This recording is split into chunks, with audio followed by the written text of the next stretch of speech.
in the classroom where we're trying to create inquiry and foster this curiosity and learning, intentional questioning is for sure a strategy that has to be employed.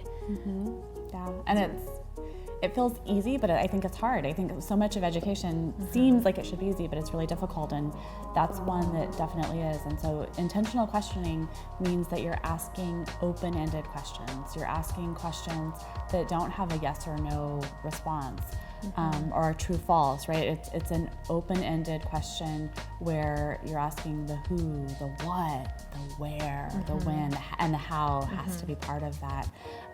You're asking students to make a prediction or make a judgment or do something with the information where they're putting themselves there. You're asking questions that are sparking other questions and are moving up levels of rigor. So you're maybe starting at a lower level of Bloom's or Costas, and then you're advancing through those levels of questioning, because that's where we get to that high level of inquiry and that high level of rigor, and then we're capturing that.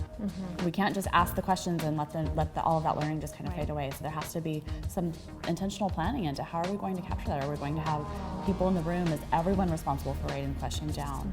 Do we have a question capturer who's grabbing those and keeping track of what we're talking about? And we're getting excited when our questions prompt questions. When students start to ask questions, that's when we kind of intentionally let those questions fuel other questions, right? Like popping up, like whack-a-mole. Let them just pop, don't whack them, let them keep going. And it's intentional. I mean, I think it's intentional questioning, so you have to leave space for that. That all of what we just described might take 5 minutes, it might take 10, it might take 20, and you have to have that built into your plan. So it's worth doing.